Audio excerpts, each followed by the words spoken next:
ऐसे लोगों को आवास मिला है जो कि सरकारी नौकरी कर रहे हैं, जो कि CRPG, कि आपके द्वारा ना तो ब्लीचिंग का छिड़काव किया जा रहा है, ना फॉगिंग किया जा रहा है, साफ सफाई दुरुस्त नहीं है। आपने किसी तरह का कोई कार्यालय यहाँ स्थापित नहीं किया है जो कि आपके उसमें एग्रीमेंट में दिया हुआ था। आपका कोई प्रतिनिधि भी कार्यालय में संपर्क नहीं करता है साफ सफाई को लेकर के। करीबन 75 से 80 बोरिंग की गई है जिसकी आवश्यकता नहीं थी, और कहीं ना कहीं वो राशि को सरकारी राशि का दुरुपयोग है। लाइट के संबंध में लाइट लग रही हैं, इसकी कोई संचिका कार्यालय में अभी तक उपलब्ध है नहीं। मैं संचिका मैंने बात की क्योंकि बहुत सारी संचिका इस कार्यालय से गायब थी। जब जांच टीम भी आई थी तो उस समय भी संचिका यहाँ उपलब्ध नहीं थी। सबसे पहले तो आप सभी गणमान्यों का आभार, धन्यवाद कि आप लोग अपना बहुमूल्य समय निकाल करके और अपने नगर के विकास हेतु यहाँ आए। और मेरा ये सौभाग्य है कि मैं इस भूमि पर पदस्थापित हुआ हूँ। ये भूमि जो है मोकामा की भूमि रामधारी सिंह दिनकर की भूमि रही है। ये भूमि गंगा जी की पावन जलधारा को अपने से रास्ता देती है। तो ये मेरा सौभाग्य है कि मैं इस भूमि पर कुछ कर्म करने आया हूँ। बाबा परशुराम की धरती है जिन्होंने कि न्याय और अन्याय में फर्क सिखाया लोगों को। तो और आप लोगों का प्यार स्नेह ये देख के लगता है कि मतलब ये दूसरा जन्मभूमि है मेरा। ठीक है, हम लोग जो सिविल सर्वेंट ब्यूरोक्रेट्स होते हैं उन लोगों का एक जन्म स्थान होता है, और फिर जहाँ जहाँ हम लोग जाते हैं ना तो वो दूसरा जन्म स्थान बनते जाता है। तो इसीलिए मैं ये कहूँगा कि मोकामा हमेशा मेरे हृदय में रहेगा। मैं आज यहाँ हूँ, आगे भी जाऊँगा तो आप लोगों का प्रेम और आप लोगों का संबंध यथावत बरकरार रहेगा। ठीक है, अच्छा लगा मुझे, मतलब सीखने को मिला। 3 महीना कुछ अच्छे अनुभव होते हैं, कुछ बुरे अनुभव होते हैं, दोनों तरह के अनुभव मिले। क्योंकि हम लोग घर में नींबू भी खाते हैं और शहद भी खाते हैं, तो दोनों तरह का स्वाद आना चाहिए। दोनों तरह का स्वाद आया भी, अच्छे अनुभव भी मिले, बुरे अनुभव भी मिले, और ये सदैव मेरे हृदय में यथावत बरकरार रहेंगे। अब हम लोग मुख्य समस्याओं पे आ जाते हैं। आप लोग जैसे अजय जी बताए, आनंद शंकर जी बताए, चंदन जी बताए, स्वच्छता को लेकर के आप लोगों का एक बहुत मुझे लगता है कि शिकायत है, गंभीर शिकायत है। आज ही हम इनको कह देते हैं, निशा कुमारी है, PSW है, ये आप जो है सिटी मैनेजर और एक जेई को लेकर के 2800 वार्ड में स्थल निरीक्षण कीजिए, और 1 सप्ताह और किसी माननीय पार्षद के साथ जाए बिना आप वहाँ की जनता से सीधे संपर्क करिए, और उस वार्ड में कैसी सफाई हो रही है। जैसे महात्मा जी बताए कि ये स्लम बस्ती में रहते हैं और इनके बस्ती में जो जंगल झाड़ बढ़ गया है, और सही बात है, बरसात का समय है, सांप कीड़ा बिच्छू निकलता है, छोटे छोटे बच्चे रहते हैं, इस तरह की।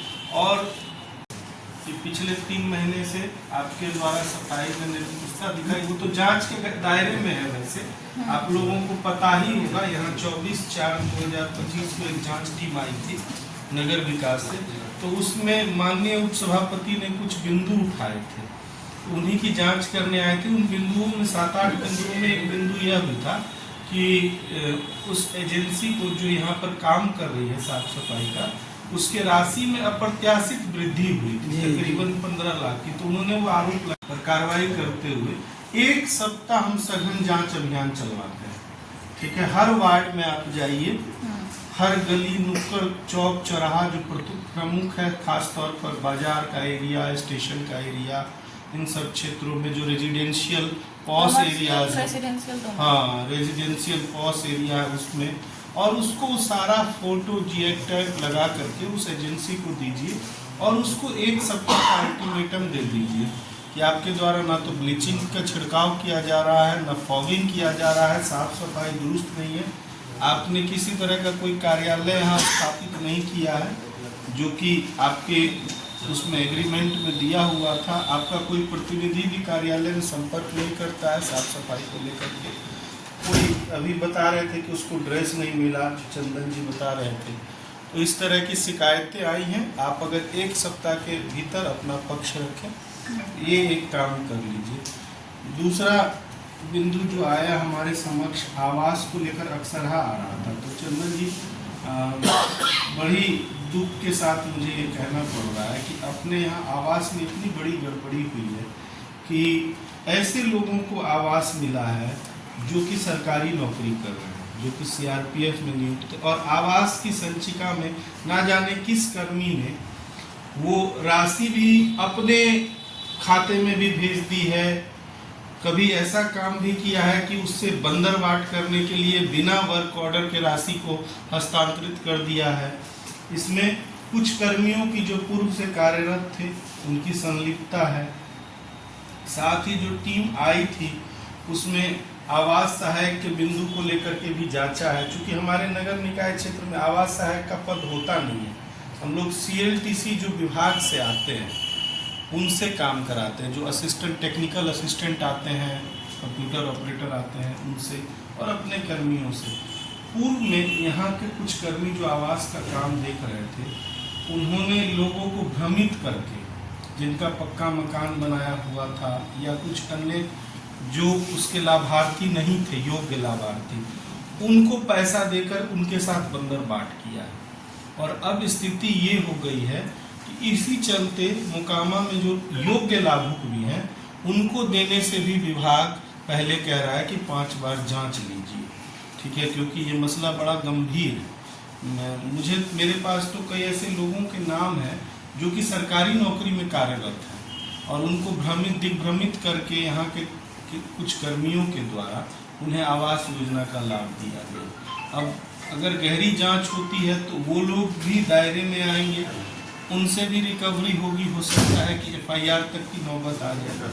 लेकिन फिर भी जो योग्य लाभुक हैं, जो योग्य व्यक्ति हैं, अगर आप सीधे तौर पर या पार्षद लोग भी मेरे पास लाते हैं और मैं जांच करवाता हूँ, तो मैं प्रयास कर रहा हूँ कि HFA 2.0 में उनको लाभ मिले। कुछ जो स्थिति गंभीर है उसको हम लोग कोशिश कर रहे हैं सुधारने का, उसमें थोड़ी समस्या आ रही है। तीसरा बात, आपने 2 बिंदु उठाए। एक तो मेरे समक्ष पिछले 1 सप्ताह के दरमियान ये आया था कि कई वार्डों में पेयजल की समस्या है, कुछ वार्डों में मोटर जल गया था, 1 नंबर 13 नंबर, तो हम लोगों ने यहाँ पर लगवाया है, 13 नंबर भी कल लग जाएगा। उसके बाद कुछ वार्ड में 8 नंबर से भी शिकायत आ रही थी, हमने जांच करने के लिए कनीय अभियंता को दिया भी है। कुछ अन्य वार्डों में छिटपुट जनता भी हमसे आके मिली, उनका भी हमने कहा कि निराकरण हम कर देंगे। आपने इसमें गंभीर बात ये उठाई कि छोटे छोटे बोरिंग कराए गए हैं, तो ये शिकायत मेरे पास भी है कि तकरीबन 75 से 80 बोरिंग की गई है जिसकी आवश्यकता नहीं थी, और कहीं ना कहीं वो राशि को, सरकारी राशि का दुरुपयोग है यूँ कहिए, या सरकारी राशि का लूट कर प्रयास है। तो उस पे हम लोग विभाग को लिखते हैं और उसकी एक गहन जांच करवा देते हैं जिससे कि वो स्पष्ट हो जाए। और फिर उसके बाद जो लोग बचेंगे, कुछ नल जल के लिए कुछ वार्डों में जहां अभी भी नहीं था, जैसे कि 27 नंबर 18 नंबर, इन सब वार्डों में टेंडर में हम लोगों ने नल जल में भेजा है। और शेष वार्ड में अगर सही में जेन्युइन समस्या होगी तो उसका हम निराकरण करेंगे, और जो अधिक बोरिंग हुई है उसका हम लोग एक टीम बनवा करके वहां से प्रयास करते हैं कि जांच हो जाए।